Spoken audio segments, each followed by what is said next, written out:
तो अभी तक हमने ABCD of startup and EFGH of startup हमने ये अभी तक देखा था, समझा था। आज हम बात करें दोस्तों IJKL ऑफ स्टार्टअप के बारे में। तो I से जो पहला वर्ड आता है दैट इज आइडिएशन। हर बड़े से बड़ा स्टार्टअप एक आइडिया से स्टार्ट होता है एंड एक आइडिया पे जितना डिटेल में आप काम करोगे आपका बिजनेस उतना ही सॉलिड ग्रो कर सकता है। तो किसी बिजनेस या स्टार्टअप को चालू करने से पहले आइडिएशन स्टेज बहुत इंपॉर्टेंट होती है, जहाँ पे आप पूरी तरीके से थॉट देते हो कि एक स्टार्टअप को किस तरीके से चलाना है एंड किस तरीके से रन करना है, कौन से हम प्रॉब्लम सॉल्व करेंगे, कैसे हम हमारा प्रोडक्ट डेवलप करेंगे उस प्रॉब्लम सॉल्व करने के लिए, और कैसे बिजनेस पूरा रन होगा। सो ये सब इंपॉर्टेंट डिस्कशंस होते हैं ideation stage of a business पे, जो बिजनेस का सबसे इनिशियल फेज होता है। नेक्स्ट आता है इसमें जे कर्व। जे कर्व एक स्टार्टअप की ग्रोथ को दिखाता है, जो इनिशियली बहुत स्लो ग्रेजुअल होती है, इवन डिक्लाइनिंग होती है एंड धीरे धीरे एकदम से स्टार्टअप ग्रोथ पिक करता है और एकदम जे के जैसे स्ट्रेट अपवर्ड ट्रेंड या अपवर्ड मूवमेंट लेता है ग्रोथ के टर्म्स में।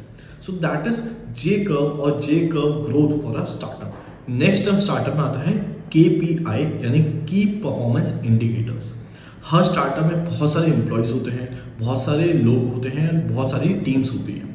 सो हर टीम को एक इंपॉर्टेंट मेट्रिक दिया जाता है जिसके बेसिस पे उस टीम का परफॉर्मेंस इवैल्यूएट किया जाता है, उसे हम बोलते हैं की परफॉर्मेंस इंडिकेटर। यानी फॉर एग्जांपल अगर मैं एक सेल्स टीम या मार्केटिंग टीम से हूँ तो मेरा एक KPI हो सकता है कि मैंने मेरे प्रोडक्ट की कितनी सेल्स करी, या मैंने मेरा प्रोडक्ट एक पर्टिकुलर ज्योग्राफी में कितना सेल करा and over the period of time last month से कम करा है, लास्ट मंथ से ज़्यादा करा। So that can be KPI for me as a sales and marketing person for my startup. So that is key performance indicators और KPI। Next term आता है L से हमारे पास दो इंटरेस्टिंग टर्म्स आते हैं स्टार्टअप के लिए। पहला आता है लीड इन्वेस्टर और दूसरा आता है लिक्विडिटी प्रेफरेंस। तो दोनों के बारे में समझते हैं। पहले लीड इन्वेस्टर के बारे में बात करते हैं। लीड इन्वेस्टर वो होता है जो एक स्टार्टअप का कोई भी पर्टिकुलर राउंड लीड कर रहा हो। कहने का मतलब लेट्स से एक स्टार्टअप है जिसको इस टाइम $10 मिलियन की रिक्वायरमेंट है। जब $10 मिलियन यानी इतने बड़े पैसे की रिक्वायरमेंट होती है तो जरूरी नहीं है कि ये सारा पैसा उसे एक ही स्टार्टअप से मिले, एक ही वेंचर कैपिटल से मिले।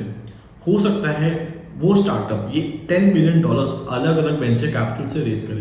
तो कोई एक वेंचर कैपिटल ने $5 मिलियन दिए, कोई ने $3 मिलियन दिए, कोई ने $2 मिलियन।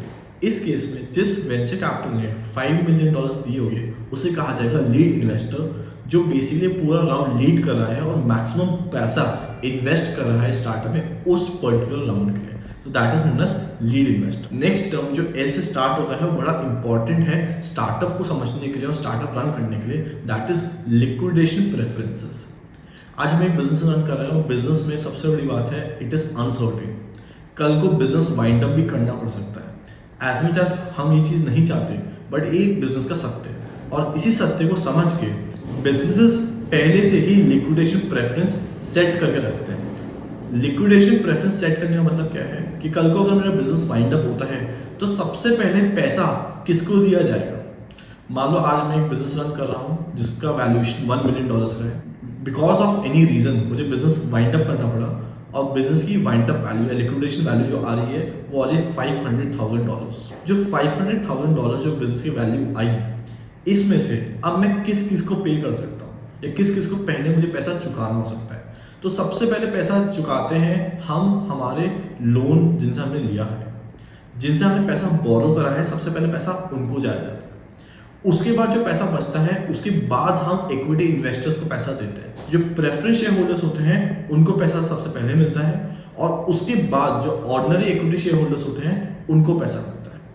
सो इस तरीके से एक लिक्विडेशन प्रेफरेंस भी होती है whenever a company is winding up it's business in the daily course of operation. दोस्तों हमारी पूरी सीरीज का पर्पस ये है आपको स्टार्टअप का समझाने का। ऐसे बहुत सारे लोग होते हैं जो स्टार्टअप कर रहे होते हैं या करना चाहते हैं, बट उनके basic fundamental of startup clear नहीं होते। तो ये हमारी स्टार्टअप सीरीज का तीसरा वीडियो है जिसमें हम स्टार्टअप के बारे में कवर कर रहे हैं और जिसके थ्रू आप सीख सकते हैं कि स्टार्टअप एक्चुअली होता क्या है, क्या क्या इंपॉर्टेंट टर्म्स होती है जो आपको स्टार्टअप के बारे में पता होना चाहिए। अगर ऐसा कोई टर्म हो जो आपको नहीं समझ में आया तो प्लीज़ कमेंट सेक्शन में लिख के बताइए जिसके बारे में आप सीखना चाहते हो, और आने वाले वीडियोस को भी फॉलो करते रहिएगा जिसमें हम स्टार्टअप्स के बारे में और बताएंगे। अगर आपको वीडियो अच्छा लगा हो तो प्लीज़ लाइक शेयर सब्सक्राइब करें and please follow channel for more such videos. Thank you.